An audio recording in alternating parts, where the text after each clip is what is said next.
One.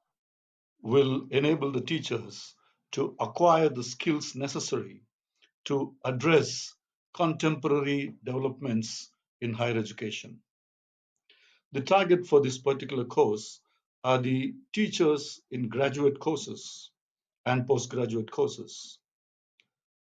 I'm sure the teachers would find the inputs that they will get as part of this course will stimulate their thinking and to be creative and give them educated background to choose the way they want to design the courses and the pedagogy. Now let's look at this presentation to make a case for this particular training for the teachers. Why instructional design course for teachers? A case for academic value. Well, if you look at the current state of teaching and learning, the instruction is standard to all the students. There's a standard lecture mostly which is being given, and the students are expected to understand the contents of the lecture and to retain them to be able to apply the concepts as well as for them to write the examination based on that. This lecture is part of the syllabus which is drawn up and the syllabus which is approved by the university for that particular course. Mostly we find that the engagement level is low or average and not much for the students to be feeling much enthused about.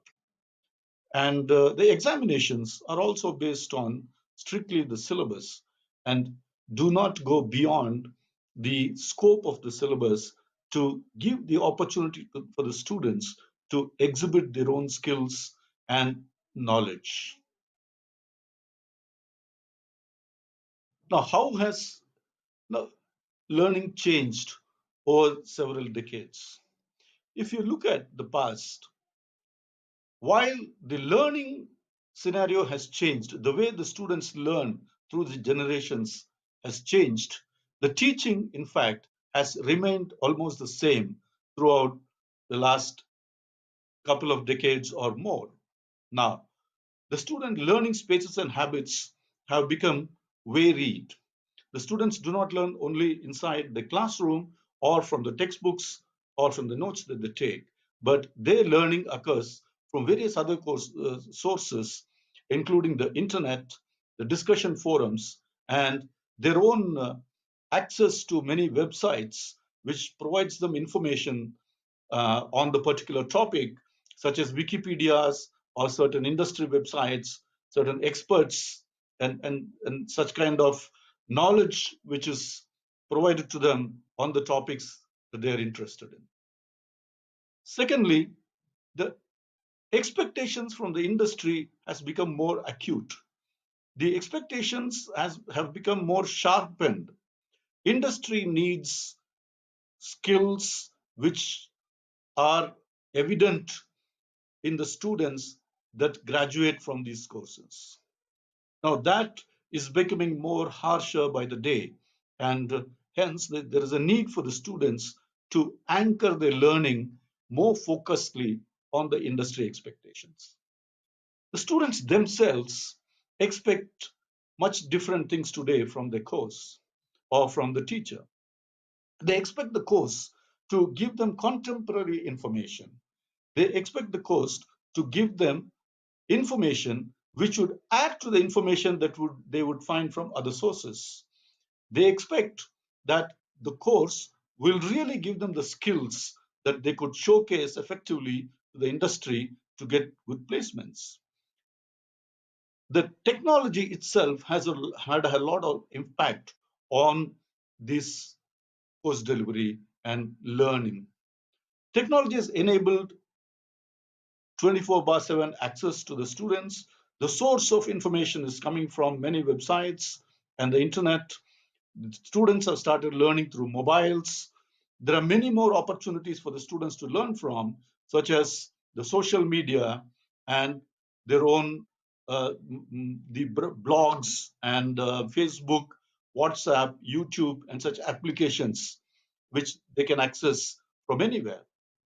Now, if you look at the industries too, the industries have vastly changed from the past decades. The industries or the kind of careers that we see today in the industries are very different from the ones that we have seen a couple of decades earlier.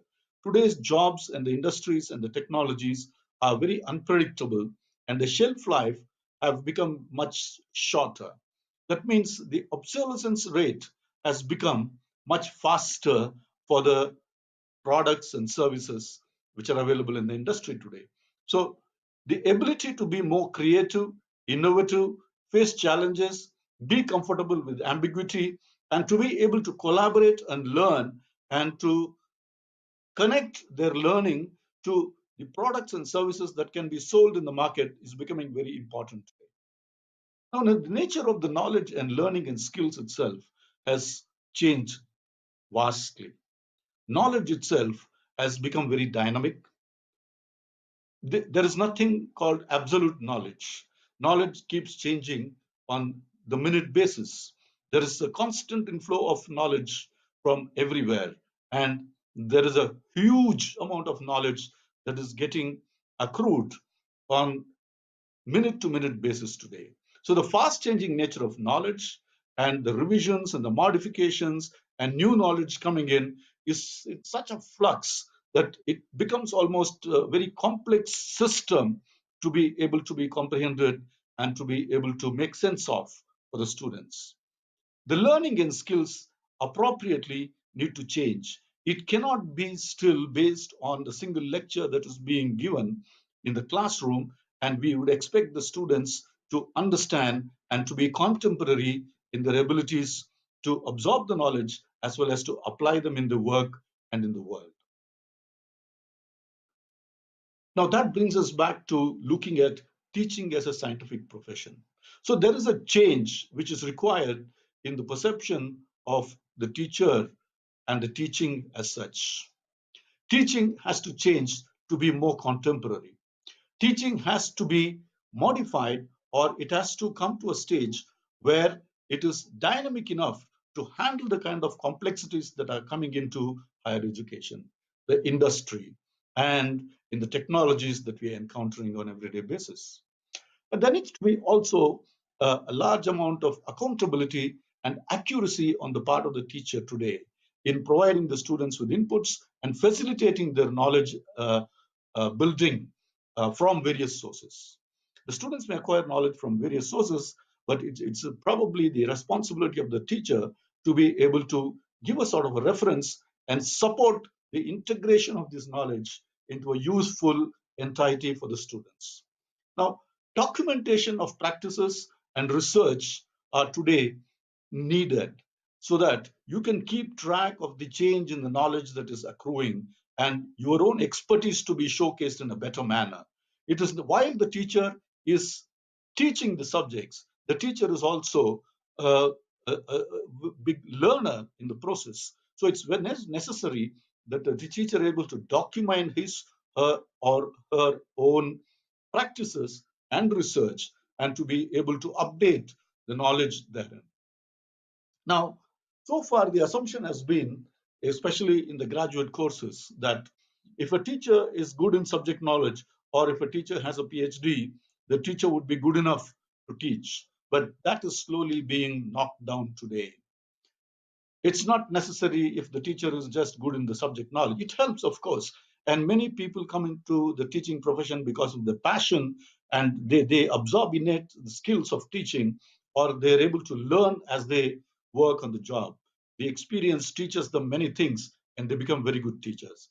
But for the most part, it is important today not just to restrict the teacher's competence to only the subject knowledge. Teachers should also learn about the pedagogical aspects, the learning, how learning works, and how the teaching should appropriately be able to manage the learning domain. Now, there are many assumptions and myths which are associated with this. It means that the teacher should know everything. No, in today's world, it's not necessary. As I said, the teacher himself or herself becomes one of the strongest learners in the team, and the teacher should take on such a role of being able to facilitate such learning including herself or himself. Now, this is one myth which is completely broken down today. Secondly, it doesn't mean that whatever that is being discussed in the classroom is the only thing that the students will learn. The students are interested in seeing how useful this classroom teaching is. So the myth that it is enough for the students to learn what is said in the classroom is also false. It is necessary for the students to go beyond the classroom and to be able to assimilate and use the knowledge that they get from multiple sources so that they can make themselves more useful to the industry. The changing needs of teaching also demand that the teachers equip themselves with newer skills and competencies. The teachers today should be able to know the requirements of the students. They should be able to know what kind of students they have in terms of the learning abilities. What do the students know? What is the value in learning? And how do they look at the examinations? What is the kind of routine or lifestyle in terms of the learning and studies? These are very important mm, requirements of knowledge that the teacher should have about the students. Accordingly, the teacher should also be able to change his or her own teaching method and adopt various other tools and techniques to ensure that the students learn. For example, it's not necessary that a teacher should be able to take 1 full hour for teaching. The teaching could be just for about 20 to 30 minutes, and the rest of the time could be used in multiple activities, which would add value to the topic that has been discussed. And there could be a pre-class as well as a post-class activities which would add, given the nature of access that the students have to technology and the internet today. Now, the areas of influence and competence have changed for the teachers.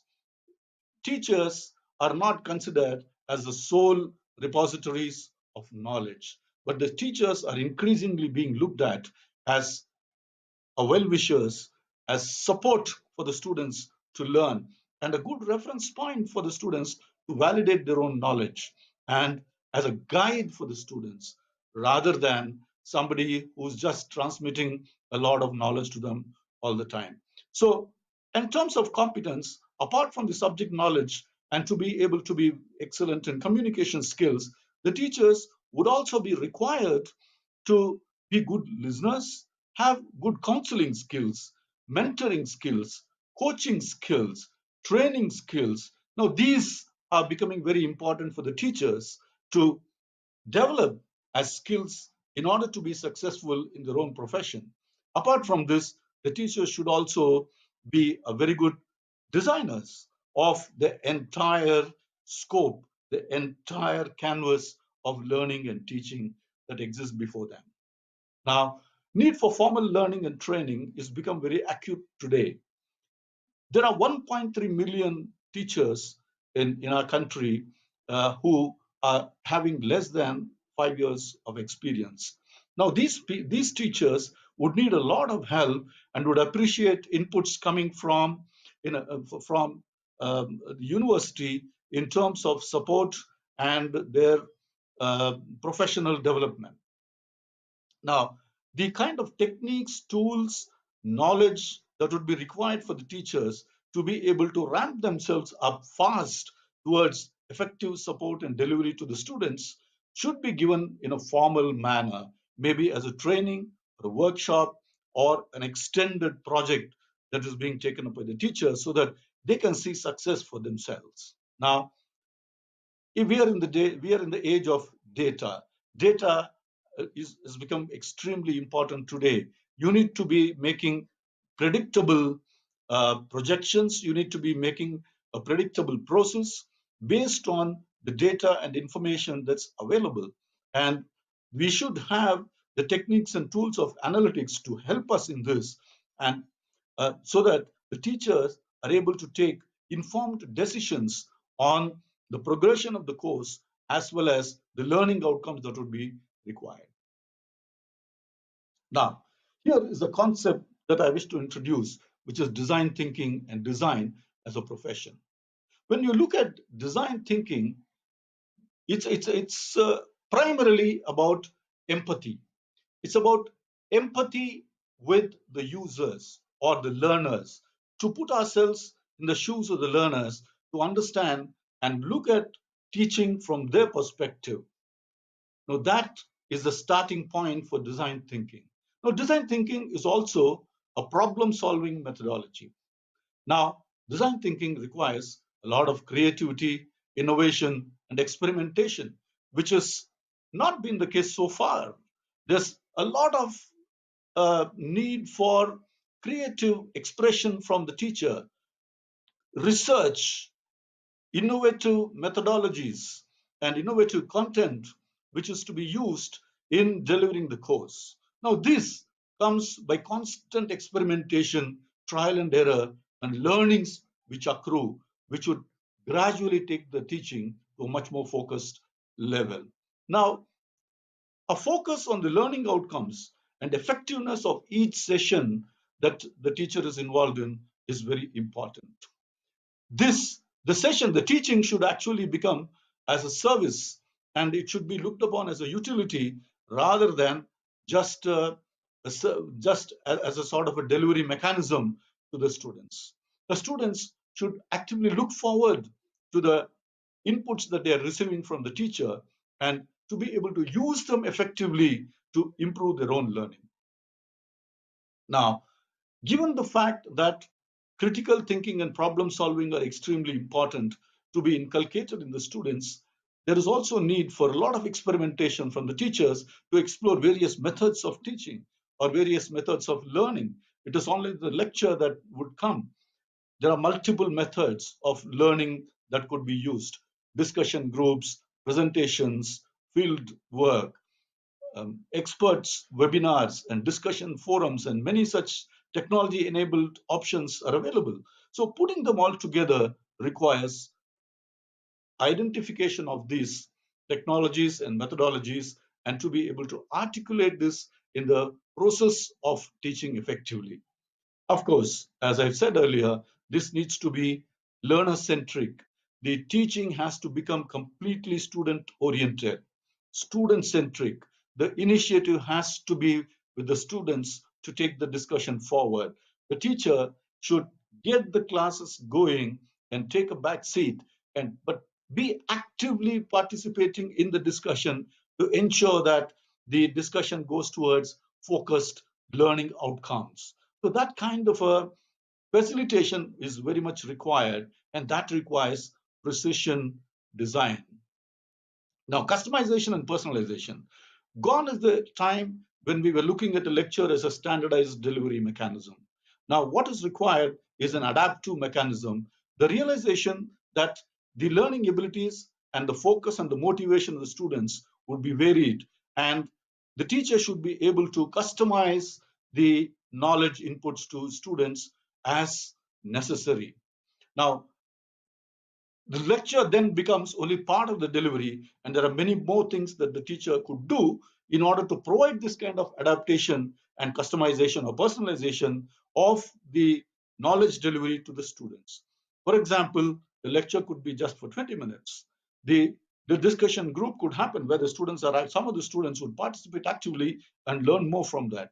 And they could also be given access to blogs, videos, and many such some websites where they would get more knowledge. Some students would be inclined towards getting knowledge from these. So, making use of these multiple senses and multiple approaches to learning, the teacher would be able to customize the various inputs that are being given to the students and personalize them for each of the students.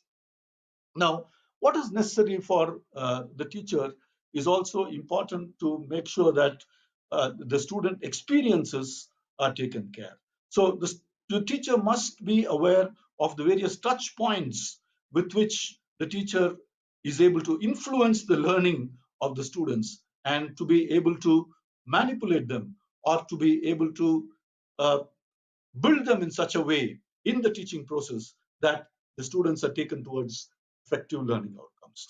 Now, towards this, the concept of customer journeys are very important.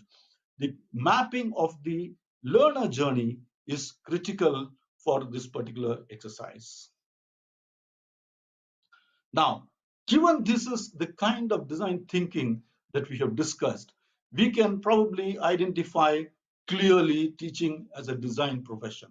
The time has come for teachers to look at their profession in a very new light and teaching as a scientific design profession rather than just the transmission of knowledge.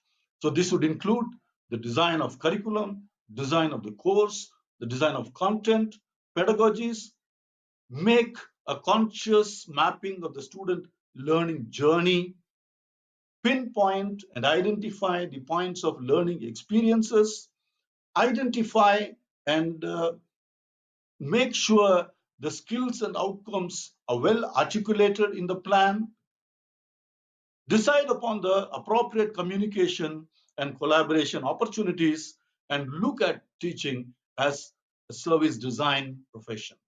Now, this is the new paradigm which needs to happen in the contemporary days that we are experiencing now. Now, there are many tools for design. The normal tools that are used for design are also important to be known about for looking at teaching, for use in the teaching, and to looking at teaching as a design profession.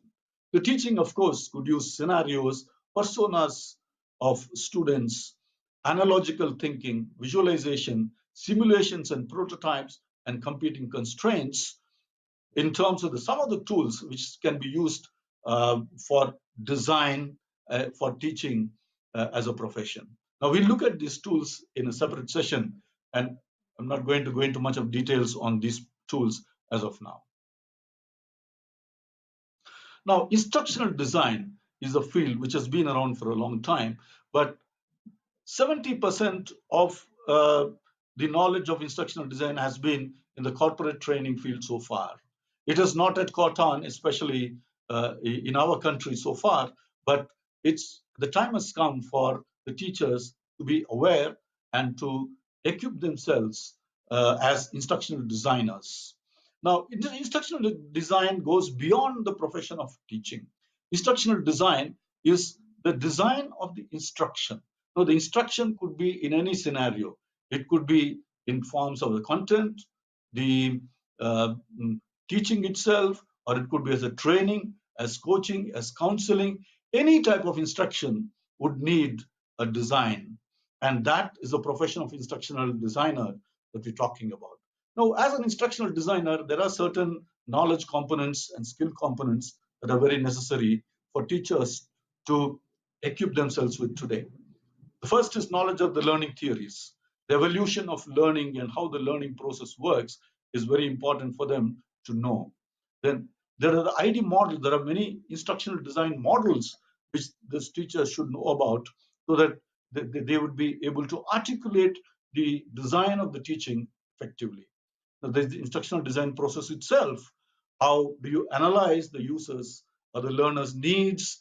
How do you use the how do you develop the content and the course and the delivery process to suit that?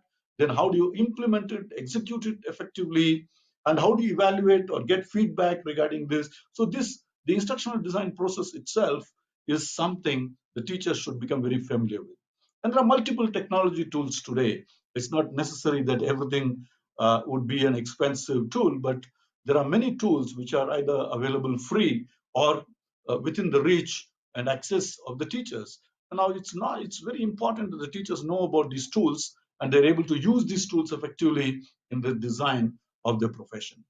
Now, student learning journey mapping is a process that the teachers should effectively implement. And this will sensitize them and would alert them on what points they should be focusing on in the course of the delivery of the subject. Learning experience design.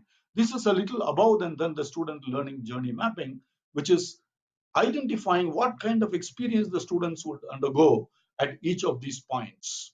The touch points or the contact points of knowledge inputs that they receive. It's not necessarily the touch point is only with the teacher, but the touch points could be with the content.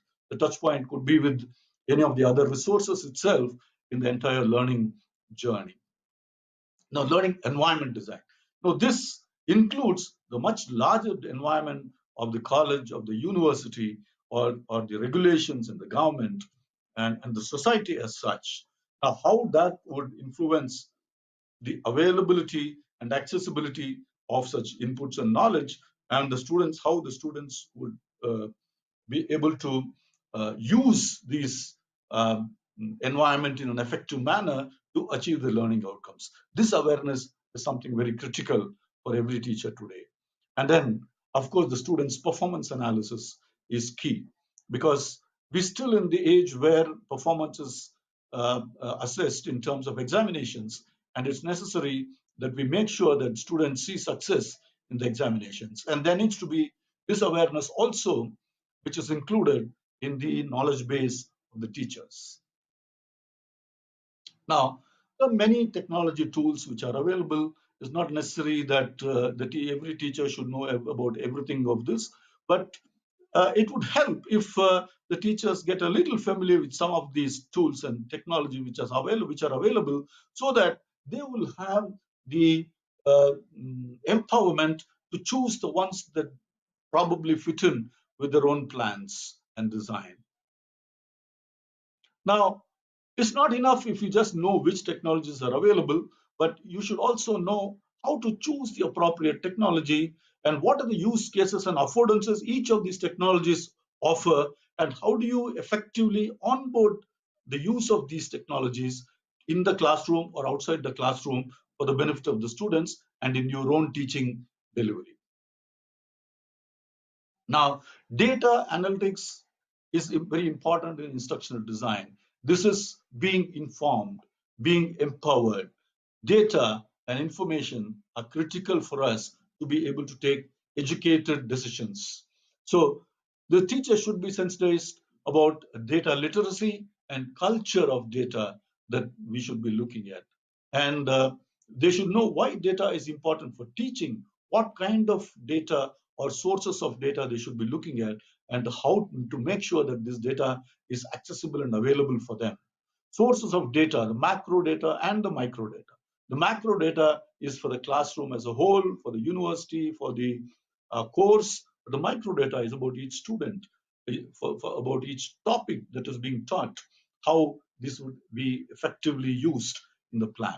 Now, there are tools to support data analysis. There are multiple tools. Excel is a very simple tool, and there are many more tools with which we can collect data. There are feedback forms, there are checklists, there are polls and surveys. There are many tools which can be used to collect this data and to be able to say, I'm not implying that you must need or you should have a learning management system, an LMS. If you have that, that's good. But even without one, you will still be able to collect very valuable and essential data with which you will be able to use effectively. Now, it's important that for teaching as a whole and planning the course, we should take data driven decisions. A decision which is validated by data behind that is a far more effective decision, and you can be very confident that these decisions will keep you moving forward in terms of your objectives in teaching.